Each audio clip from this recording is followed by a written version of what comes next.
Bienvenue sur le podcast Au fil des lunes. Ce podcast vous racontera le parcours de femmes et d'hommes, mus par la recherche d'une relation différente avec la nature et d'un peu plus de bienveillance en ce monde. Nous vous ferons découvrir nos activités autour du bien-être, que ce soit du yoga, de la méditation, de l'hypnose, du reiki, de la sylvothérapie, et bien d'autres thèmes encore. Vous découvrirez les changements que les invités ont implémentés dans leur quotidien et leur transformation au gré des lunes. Alors, entrez dans notre salon de thé virtuel, servez-vous une tasse de thé et joignez-nous dans notre discussion en laissant infuser leurs bons conseils et en croquant la vie à pleines dents.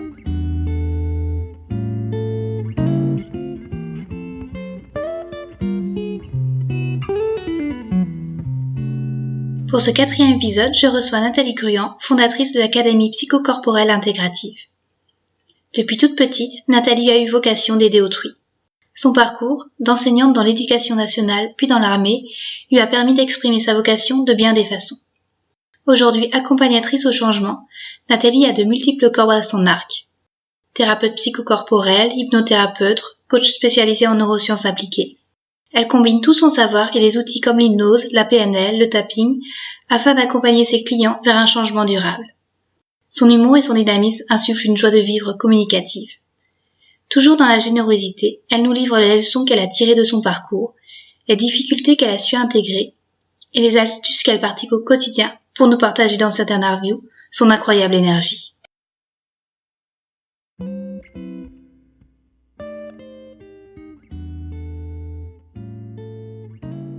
Bonjour Nathalie, on s'est un petit peu parlé et voilà ce que j'avais envie que tu nous proposes, c'est de te présenter un petit peu, de présenter ton parcours et puis je sais que tu es quelqu'un de très dynamique, qui a beaucoup d'humour, donc est-ce que tu pourrais te présenter en quelques mots et ton activité principale? Alors bonjour Claire-Vie, bonjour à tous. Donc je suis Nathalie Gruand, je suis thérapeute psychocorporelle, hypnothérapeute, je suis coach spécialisée en neurosciences. Je suis également thérapeute et coach de couple et sexologue. Donc ça fait un gros panel quand on le dit comme ça. Et en même temps, moi c'est ce que j'aime, la diversité. Je me suis découverte il y a quelques années HP, donc haut potentiel, zèbre. Je le vivais très très mal il y a très longtemps. Et pendant très longtemps parce que j'avais plein d'envies, ça partait un peu dans tous les sens et je ne savais pas pourquoi. Et un jour j'ai compris et j'ai découvert que j'avais ces capacités qui sont souvent vécues comme un handicap par beaucoup. Donc moi j'ai appris à gérer ça. D'ailleurs j'en fais des ateliers, je donne des ateliers pour les gens qui sont dans l'hypersensibilité et qui ont qui ont des comportements qui sont du coup un peu parfois qui semblent inadaptés à beaucoup, alors qu'en fait c'est un énorme potentiel. Donc je fais plein de choses et j'adore ça. D'accord. Et tu as toujours fait ça ou au début de ta carrière, t'es partie d'où au final, si tu veux un petit peu nous raconter ton parcours. Ok, d'accord. Alors, depuis plusieurs années, je travaille vraiment avec le plus authentique possible. Alors, je vais tout te dire, ce que je ne faisais pas il y a X années, parce que je sentais bien que tout le monde n'était pas prêt à entendre ça. Maintenant, je l'assume complètement. Donc, moi, j'ai un parcours un peu à l'envers, je dirais. Que moi je suis née en étant médium spirit et guérisseuse. J'ai toujours été, j'ai toujours su. Je l'ai assumé quand j'étais petite, un peu sans savoir, parce que moi, quand un camarade de classe tombait, je mettais mes mains instinctivement et la douleur partait. Et puis j'ai appris en grandissant, en me faisant moquer, en traitant de sorcière, des choses comme ça, que tout le monde acceptait pas forcément ça. Parce que moi, je pensais que tout le monde était comme moi. Donc j'ai dû me taire, cacher pendant de nombreuses années. J'ai choisi d'eux, parce qu'il n'y a pas de il faut dans la vie, c'est toujours des choix. En tout cas, j'ai fait le choix de cacher tout ça et de le garder. Ma famille, mes proches savaient. Donc j'ai toujours soigné en fait, parce qu'on m'a amené les amis des amis. Donc je coupais le feu. Et j'ai toujours ressenti une mission de vie en fait. Moi j'ai toujours su que j'allais faire ça. Et comme j'étais un petit peu tête de nulle aussi, je vais faire d'autres choses. Et donc j'ai commencé, mais toujours avec un fil conducteur, à aider les autres. Moi c'est vraiment être au service d'eux, mon fil conducteur. D'accord. Donc j'ai commencé alors au tout début, 17 ans, je voulais être psy. Oui. Et mon père m'a dit, mon père ne voulait pas. Il avait peur pour sa fille, il pensait que j'allais tout le temps avec des fous. Enfin, c'était un peu la vision un peu ancienne de la chose. À l'époque, moi j'ai 45 ans dans quelques petites semaines, donc je parle de ça il y a très longtemps. C'était pas aussi démocratisé que maintenant. Donc j'ai fait quelque chose qui me semblait plein de sens. Donc j'ai été prof. Voilà, prof. J'étais dans l'éducation nationale, prof de langue, prof d'espagnol. D'accord. Et j'ai fait ça pendant quelques années, 3 ans de mémoire, 3-4 ans. Donc j'ai fait toutes mes études là-dedans, puis après j'ai commencé à exercer et je me suis rendu compte que c'était pas particulièrement ce que j'avais imaginé. Oui. Que l'éducation nationale était un peu un carcan où je ne maintenant en sachant que je suis zèbre, voilà, au potentiel, je comprends pourquoi ce carcan ne m'allait pas du tout. Et donc j'ai été, je dirais, amener mes talents ailleurs. Je ne le fais pas comme ça à l'époque. Je me suis sentie un petit peu comme un vilain petit canard. Et puis mon père était militaire. Tu sais ce que c'est que la loyauté familiale. À l'époque, je ne savais pas ce que c'était, mais j'ai signé un peu, j'ai mis une croix dans la case et je suis limite un peu malgré moi, par le hasard, devenue militaire, mais ça répondait vraiment à mes valeurs de servir l'autre. D'accord. Et je suis rentrée par un biais sous contrat où j'étais prof à l'armée. Donc tu vois, ça rentrait bien dans le truc où je transmettais, mais du coup à une population adulte, consentante, volontaire. Et j'ai eu des chouettes années, c'était assez sympa. Et puis j'ai dévié au sein de l'armée vers d'autres fonctions tout aussi intéressantes et je me suis colletée, si tu veux, avec des collègues qui revenaient d'opérations extérieures avec des stress post-traumatiques très lourds, qui tombaient dans des dépressions, qui subissaient des divorces ou qui alors se réfugiaient dans des addictions telles que l'alcool, aussi ou cigarettes à outrance. Donc c'était difficile de voir mes collègues revenir bousiller comme ça, et je voyais qu'il n'y avait pas grand-chose qui était mis en place à l'époque par l'armée. Donc je me suis intéressée à tout ça de plus près, puis puis fait en filigrane, je continuais à soigner, vraiment au niveau énergétique, magnétisme à l'époque. Et donc je me suis mis à soigner les collègues parce que j'avais une idée où je pensais que les militaires étaient assez fermés. En fait, ils sont extrêmement ouverts, beaucoup de choses. Et je me suis mis à soigner tout le monde autour de moi, dans les douches à l'armée ou dans les bureaux où il y avait personne. Ça, tu vois, c'était assez rigolo et en même temps, ça me faisait un petit peu mal au cœur de voir qu'ils n'étaient pas plus pris en compte que ça. Oui. Et moi, comme j'ai toujours été sous contrat, j'avais dans l'idée de toute façon qu'il fallait que je fasse d'autres choses. Parce que le contrat pouvait s'arrêter à n'importe quel moment. Donc, en 2011, j'ai été rattrapée par un tsunami de vie, comme je les appelle maintenant, ce qui est souvent le cas parmi mes élèves, puisque je suis fondatrice d'une école en formation en thérapie coaching, l'Académie psychocorporelle intégrative. Et j'ai souvent des gens qui sont dans des deuxièmes carrières, après des tsunamis de vie, justement, que ce soit burn-out, dépression, maladie, divorce, voilà. Donc moi, en 2011, j'ai eu un tsunami de vie où je me suis retrouvée à l'hôpital entre la vie et la mort, et ça m'a réalignée. Donc c'est un grand cadeau, en fait. Ces tsunamis de vie, souvent, c'est difficile pendant que tu es sous la vague ou que tu te prends la vague en pleine figure, mais quand tu apprends à la surfer, elle t'amène beaucoup plus loin, c'est-à-dire que ça t'amène une énergie, si tu apprends à la surfer, où tu vas directement à ton plein potentiel. C'est bien de se faire accompagner dans ce moment-là. Maintenant, je le sais, à l'époque, je découvrais un petit peu tout ce qui était thérapie brève. J'avais pas trop idée de ça, mais c'est le moment où justement je me suis intéressée. J'ai eu à ce moment-là, on m'a mis sur la route les bonnes personnes pour me faire comprendre des choses. Et donc j'ai commencé à me former parce que j'ai compris à ce moment-là que ma mission de vie m'avait rattrapée. Oui. Et qu'il était temps, parce que dès que je m'en éloignais, en fait, il m'arrivait un truc pas possible. Donc voilà, j'ai ouvert mon cabinet, je me suis formée, j'ai commencé à me former toute l'année 2012, dès que j'ai pu être à nouveau je dirais, sur pied. Et puis, j'ai ouvert mon cabinet en 2013.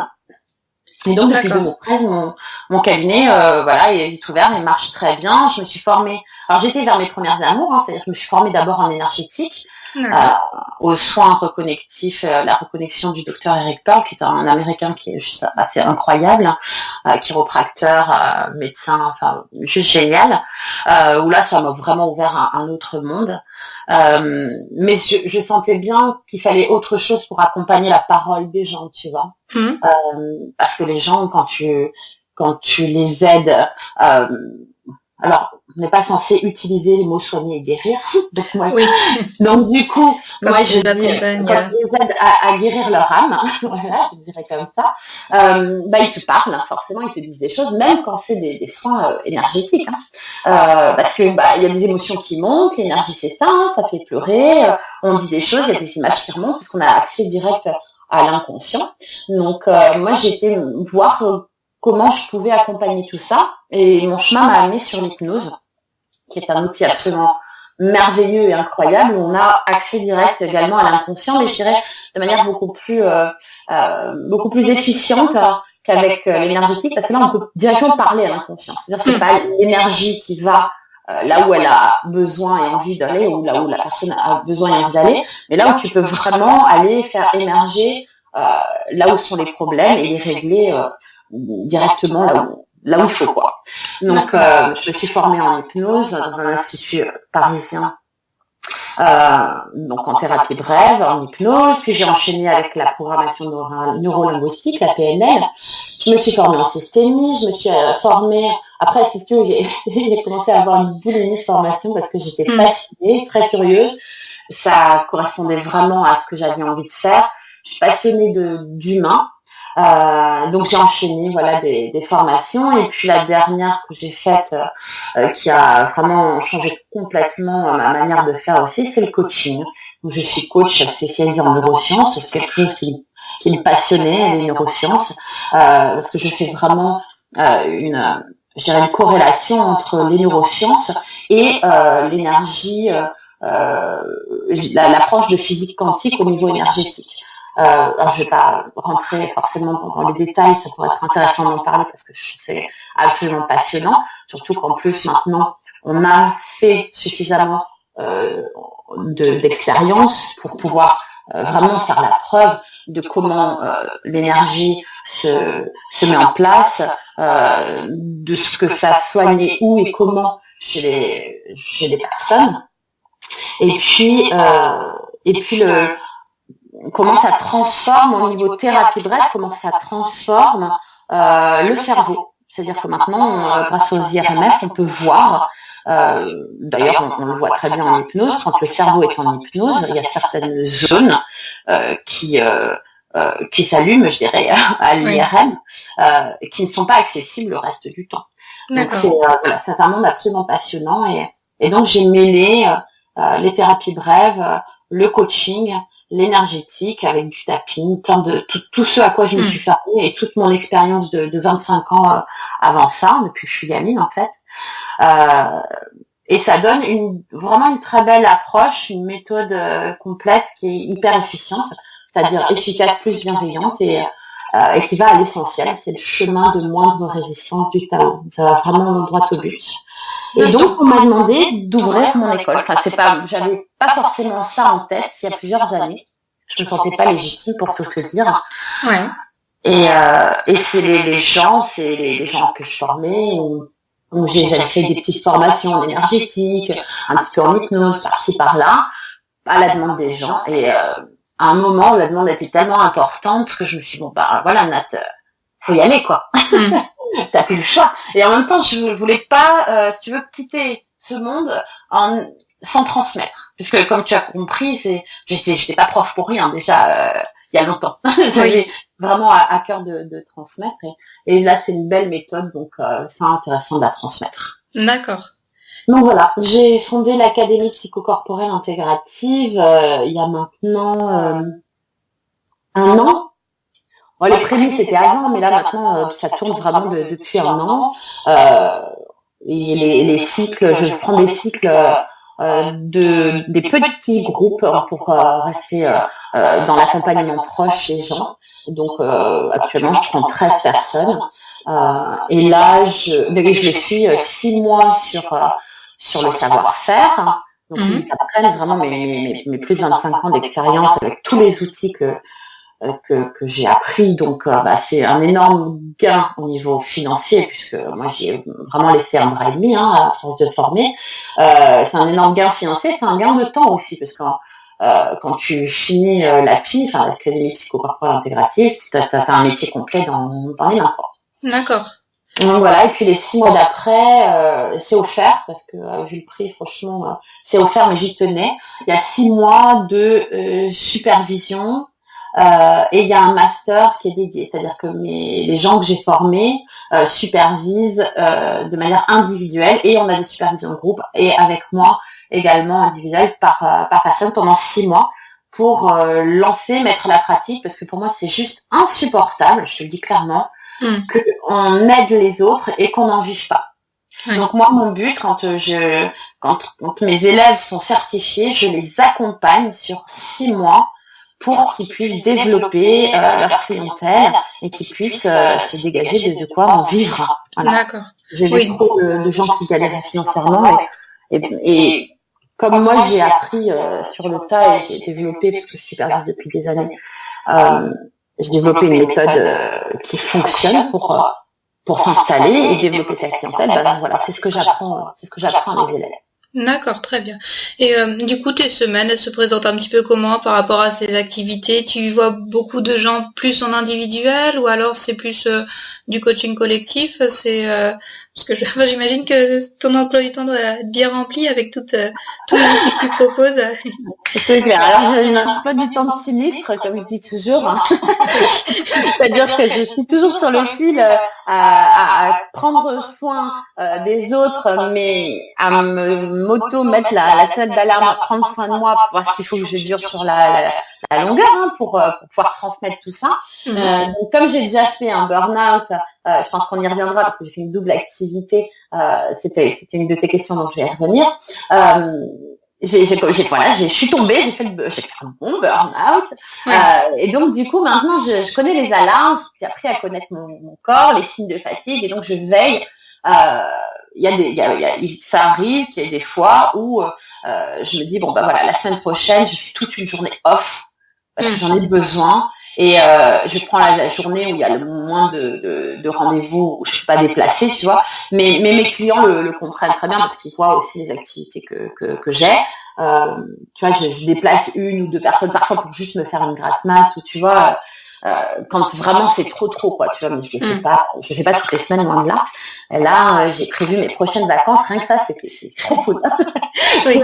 Je me suis mis dans quelques semaines, je me suis mis 10 jours off, mais vraiment off. Oui, couper complètement. Voilà, complètement. Mais je me connais, ça va glisser un peu, mais il y aura quand même des jours où vraiment il y aura rien du tout parce que j'en ai besoin. Voilà.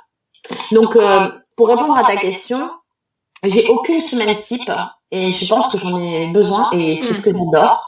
Moi, j'ai une de mes valeurs premières, c'est la liberté, donc j'aime me sentir libre. C'est pour ça aussi qu'en coaching, je ne fais pas, en accompagnement, je ne fais pas de packs. Voilà, je connais plein de coachs, ils font des packs de 10, 12 séances. Moi, je fais pas ça parce que j'estime que c'est mais ça m'est propre. J'estime que c'est un lien, une alliance entre le client, on appelle ça l'alliance thérapeutique, entre le client et l'opérateur, donc moi en l'occurrence. Et j'aime que chacun soit libre de pouvoir s'arrêter à chaque moment, tu vois, parce que moi, en général, je m'arrête pas, parce que j'accompagne la personne jusqu'au bout. Hein, je suis très loyale dans ce que je fais. Ça m'est arrivé 2-3 fois où la personne, où je dis que j'arrêtais, soit parce qu'il était là en touriste, soit parce que j'estimais que je ressentais que c'était pas le bon moment parce qu'il n'y avait pas un vrai investissement. Mais bon, depuis les années que j'exerce, ça m'est arrivé peut-être 2-3 fois, pas plus. Et puis il y a des gens, tu vois, ils ont besoin de maturer. Chacun son rythme. Donc, comme l'approche que je fais, la méthode psychocorporelle intégrative est extrêmement efficiente, parfois il y a besoin d'une petite pause, tu vois, de 1 mois, 2 mois. Parfois, les gens reviennent au bout de... C'est arrivé qu'il y en ait qui reviennent au bout de 6 mois en disant, ça y est, je suis prête à... Voilà, on fait la suite, on avance. Je pense que c'est beaucoup plus respectueux de mes clients de faire les choses comme ça. Oui, à leur rythme. Voilà, chacun son rythme. Après, je veille aussi à ce que ça soit pas de la procrastination non plus. Oui. Ça, c'est autre chose. Voilà. Donc mais on en parle. Voilà, on en parle. Donc j'ai pas de rythme particulier sur telle ou telle activité. Ce qui est sûr, c'est que mes semaines sont bien chargées, c'est clair. Je sais pas. J'ai jamais calculé, je vais dire honnêtement, parce que entre le moment où je suis en séance individuelle, les moments où je suis, comme toi là par exemple, en interview, ce qui m'arrive de plus en plus fréquemment, c'est quelques derniers temps, les moments où je supervise, les moments où je suis master pour d'autres écoles qui forment d'autres élèves et qui font appel à moi, les moments où je suis en séminaire, les moments où je donne des formations, les moments où je suis avec mes élèves. Donc voilà, c'est tout ça en fait ma semaine, c'est assez varié, mais c'est un choix. Tu vois, je pourrais travailler beaucoup moins. Oui. Mais j'aime ça. Enfin, pour moi, c'est Confucius qui disait choisis un métier que tu aimes et tu n'auras pas à travailler un seul jour de ta vie. Moi, j'ai pas l'impression de travailler un seul jour de ma vie. D'accord. Et tu travailler sur moi parce que parfois je me dis mais c'est indécent de gagner des sous, je m'éclate. Tu vois. Mais bon, voilà, j'ai passé le cap de ça parce qu'en fait tout le temps, si je peux faire un petit cadeau, je vais semer une graine pour les gens qui nous écoutent et qui auraient du mal à se faire payer. Si vous ne le faites pas pour vous, faites-le pour votre famille, parce que le temps qui passe pas avec vous, votre temps de vie ne reviendra jamais. Et ce temps-là, autant le valoriser financièrement, comme ça, vous pouvez les gâter sur la qualité s'il n'y a plus la quantité. On peut à ce moment-là emmener toute la famille, je sais pas, un parc d'attractions, des belles vacances, aller au bord de la mer, peu importe. Mais en tout cas, voilà. Le temps de vie, il a un coût puisqu'il ne revient jamais, donc il est précieux. À vous d'évaluer, je dirais justement, de manière juste et saine, le temps de vie que vous ne passez pas avec vos proches. Si vous le faites pas pour vous, faites-le moins pour vous. Oui, c'est un beau conseil aussi parce que c'est vrai que en débutant, on n'ose pas trop demander l'argent, on a du mal à se positionner et bon, c'est vu sur cette perspective, ça peut être intéressant d'évaluer cela comme ça. Donc, merci Nathalie. Je t'en prie, je vais même te dire autre chose. Ce que je dis souvent à mes élèves, c'est qu'on n'accompagne pas forcément avec ce qu'on fait, mais surtout avec ce qu'on est. Et ce que vous êtes, c'est le chemin, c'est l'école de la vie qui vous l'a appris. C'est pas parce que vous êtes formé en ceci ou en cela. Vous vous dites, oh là là, je suis pas assez formée, peut-être je suis pas assez alignée, je me sens pas, il y a le syndrome de l'imposteur, je suis pas assez ceci, je suis pas assez cela, je suis moins qu'un tel. Arrêtez de se comparer parce que les seuls à être dans vos baskets, c'est vous. Vous êtes les seuls à avoir ce parcours de vie, ce chemin de vie. Si vous êtes devenu thérapeute ou coach, si vous êtes tourné vers l'humain, c'est que vous avez le cœur pour. Donc, c'est que vous avez eu le chemin qu'il fallait pour devenir qui vous êtes. Et c'est avec ce qu'on est qu'on accompagne l'autre. Et pas forcément avec ce qu'on sait ni ce qu'on fait. D'accord. Merci beaucoup. Et est-ce que, tu parlais du fait que tu avais fait un burn-out précédemment. Du coup, tu arrives un petit peu à mettre des barrières par rapport au fait d'en faire trop ou même de concilier vie familiale, vie professionnelle. Tu arrives à trouver ton équilibre par rapport à tout ça et à tes activités?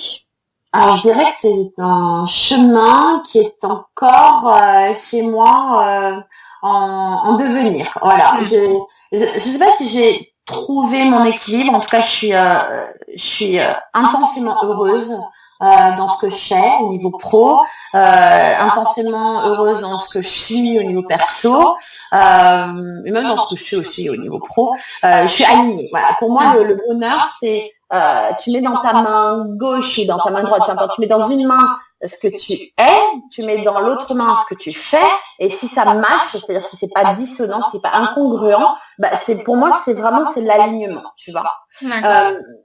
Et donc entre ce que je dis, ce que je fais, ce que je suis, ce que je fais, ça match, bah voilà, moi je match.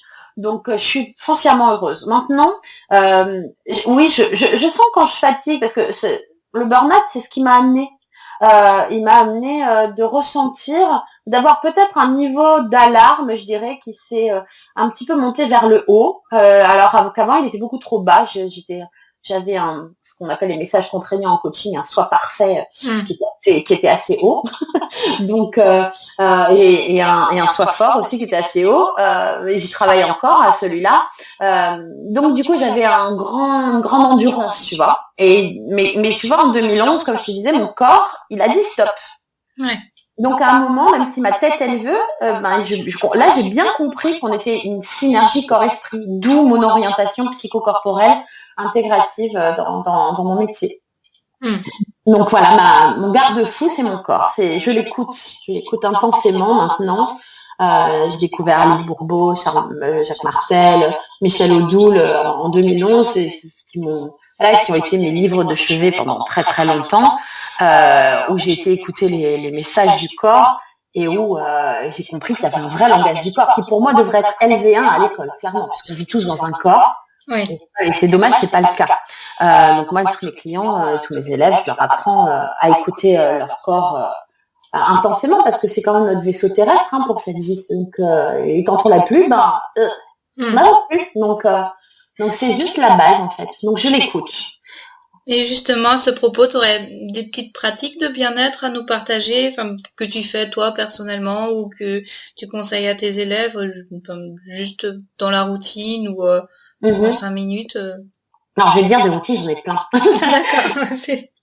Des routines, j'en ai plein, c'est ce qui me permet d'avoir toujours cette bonne énergie, ce peps et cette envie.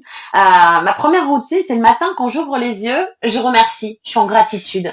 J'ai failli plus être là, comme je te l'ai dit. Donc je suis en gratitude. Je regarde mes mains. Je me dis, j'ai 2 bras, 2 jambes. Je peux marcher. Je peux respirer. Je peux voir. Tout le monde n'a pas cette chance-là. J'ai failli pas la voir non plus la voir. Merci d'avoir ce corps. Merci de respirer. Merci d'être en vie. J'ai un toit sur la tête. A priori, ce qu'il faut dans le frigo. J'ai ma famille même. J'aime ma famille. Tout. Voilà. Tu vois, je suis dans une gratitude comme ça le matin. Ça me fait toujours penser à Émile Coué, tu vois, c'est de se mettre dans des bonnes idées dès le matin et de se dire, tu vois, chaque jour, de plus en plus, je vais de mieux en mieux, tu vois. Ouais. Et c'est vraiment ça. Et du coup, j'envoie une intention, ça c'est mon début de routine, la gratitude, et après j'envoie une intention pour la journée. Je pose une intention pour la journée. C'est-à-dire que je l'envoie vraiment, tu sais, un peu comme la loi de l'attraction. Je l'envoie avec le cœur et je pose une intention très positive pour ma journée, pour moi et dans mon interaction aussi avec les autres. Quelle que soit ma journée, parce que quand tu vois j'ai une échéance particulière, j'envoie l'intention qui va avec. Ou si j'ai pas d'échéance particulière, j'ai mes séances habituelles avec mes clients, j'envoie des belles intentions pour eux, pour moi. C'est un peu un mélange d'Ho'oponopono, je me fais ma petite sauce, quoi, tu vois. D'accord. Ouais. Donc, voilà, c'est ma routine du matin. Et puis, si j'ai un moment de fatigue, de stress, de déstabilisation, de déséquilibre émotionnel ou physique, je fais un petit peu alors j'ai 2 pédales, on a tous 2 pédales, Ça, c'est ce que j'apprends aussi à mes élèves pour qu'ils aient toujours la pêche. On a la pédale d'accélérateur, qui est donc le système sympathique du corps. Donc c'est ce qui te fait monter en pression, en respiration et en accélération cardiaque. Et donc ce système-là, tu peux l'activer par diverses méthodes. Tu peux aussi faire du tapping. Tu peux tapoter sur tes avant-bras à l'intérieur, le dessus de la tête, c'est un point de FT là qui est là aussi. Mais il y a plusieurs. Tu vois, tu peux tapoter sur les hanches jusqu'aux genoux en remontant à l'intérieur des cuisses. Il y a des points particuliers où tu peux tapoter et tu te mets vraiment en haute énergie. Et puis quand j'ai besoin d'appuyer sur la pédale de frein, donc le système parasympathique, moi j'aime particulièrement la cohérence cardiaque. Alors, Vous le trouvez partout maintenant, vous allez sur Internet. Il y a des apps gratuites d'ailleurs de cohérence cardiaque. Vous pouvez mettre sur vos téléphones. J'en connais une qui est bien, qui s'appelle Respirelax. Vous pouvez trouver sur YouTube des explications sur la cohérence cardiaque. Et ça, j'aime beaucoup. Alors, je la fais de manière un petit peu particulière, un peu hypnotique. Là, je serais peut-être un petit peu loin à expliquer. Donc, je mets l'auto-hypnose avec ça. Mais rien que déjà en respirant sur le rythme de la cohérence cardiaque, c'est-à-dire un rythme très particulier qui met le cœur, l'ensemble cœur-poumon au repos grâce aux nerfs vagues. Rien qu'en respirant très, très profondément par le ventre une vingtaine de fois et en mettant en cohérence cardiaque, rien que ça pèse, ça fait du bien. Ça marche aussi quand il y a des insomnies, parce que quand tu deviens entrepreneur, ton boulot, c'est pas juste bosser, que tu aimes, c'est aussi régler les problèmes. Et ça, il faut bien se le dire. Et ça, c'est quelque chose qu'on n'a pas forcément idée quand on devient auto-entrepreneur, enfin, quand on lance son entreprise, parce que quand on devient accompagnant en bien-être, il faut bien prendre conscience d'une chose. Je fais des pauses silence pour que vous écoutiez tout de suite. C'est que vous devenez votre propre produit. Ça veut dire que il faut croire en votre produit. Pour cela, il faut investir dans l'amélioration de votre produit. Moi, je me forme régulièrement. Je ne m'estime jamais arrivée. Voilà. Je reste curieuse. J'investis dans mon produit. Mon produit, c'est Nathalie Gruand. Je suis un produit de service, je suis au service de l'autre. Et comme tout produit, faut aussi penser alors j'aime pas l'idée de se vendre ou de marketing. Moi, j'aime bien dire créer sa légende personnelle. Moi, je crée ma légende personnelle. C'est-à-dire que je sais ce que j'ai envie de véhiculer, c'est-à-dire de la passion, de l'envie, de l'énergie, du bien-être, éveiller les consciences. Et voilà, c'est ça mon produit. D'accord. Donc voilà. Donc mon produit soit toujours au top, je l'entretiens. Oui, merci beaucoup pour tous ces conseils. J'aime beaucoup l'image des deux pédales, la pédale d'accélération, la pédale de frein avec système parasympathique, sympathique. Et le fait qu'on est au volant et qu'on puisse appuyer sur ces deux pédales, je trouve que c'est une belle chose aussi qu'il y a plein de systèmes pour faire ça. Et merci d'avoir partagé cette image en tout cas. Je t'en prie. En même temps, en tant qu'hypnothérapeute, moi j'utilise beaucoup les métaphores. C'est pour ça que je disais qu'on habite un véhicule. Ce véhicule, il a ses deux pédales. Ouais. Et puis là, le volant. Le volant, c'est le conscient. Il gère à peu près 5%, pas plus. Et puis l'inconscient, lui, gère 95%. On prend souvent l'image de l'iceberg, tu vois, avec le conscient au-dessus et l'inconscient qui est en dessous. Moi, j'aime bien prendre l'image du véhicule parce qu'il fait le beau, le conscient, tu vois, il est fier, il a son volant, il dit qu'il conduit toute la machine, mais en fait, il a que le volant, c'est-à-dire tout le reste de la voiture, c'est l'inconscient. Donc, c'est pour ça que j'adore l'hypnose, qui est un outil absolument merveilleux pour aller nettoyer au niveau émotionnel tout ce qui s'est mis de travers dans le disque dur de la personne quand on était enfant, adolescent, ou s'il y a eu des traumatismes, des choses comme ça. Donc voilà, moi mon conscient il était pendant des années, parce que tu m'as posé la question, je perds pas le fil. Pendant des années mon conscient il voulait absolument continuer à mener toute ronde, d'où le burn-out. Donc tu m'as posé la question de comment on saute le pas finalement entre un travail salarié fiable au niveau financier, en gros entre la zone de confort, je préfère la zone de connu parce qu'elle est souvent inconfortable cette zone de confort, et se lancer dans le vide. Voilà, ce qui fait souvent peur. Donc pour répondre à cette question que tu m'avais posée au début, sache que j'ai pas fait ma courageuse, je suis très honnête là-dessus. Je t'ai dit que j'avais ouvert un cabinet en 2013. Mais j'ai continué à être en contrat avec l'armée pendant plusieurs années, pendant ce temps-là, où j'avais pas assez confiance en moi, en mes capacités, en bouche à oreille, la clientèle. Le dernier contrat, j'ai vraiment beaucoup hésité à le signer, très honnêtement, parce que ça marchait déjà pas mal, vraiment, mon cabinet. Pour dire les choses très clairement, parce que j'ai aucun tabou sur l'argent, c'est une histoire de très franco-française, mais les anglo-saxons n'ont aucun problème là-dessus. Et moi, je suis vraiment là dans cette mouvance-là. Donc, je me dégageais à peu près un SMIC, tu vois. Mais par rapport au tsunami que j'avais eu avant, j'avais un budget de fonctionnement avec des dettes, des choses où il fallait que je gagne plus, en fait. Le SMIC ne suffisait pas. Et plutôt que me faire confiance à ce moment-là, j'ai pas sauté dans le vide, j'ai préféré re-signer un contrat, mais c'était tellement compliqué parce qu'il y avait une partie de moi qui voulait pas, qui était déjà à commencer à déployer ses ailes.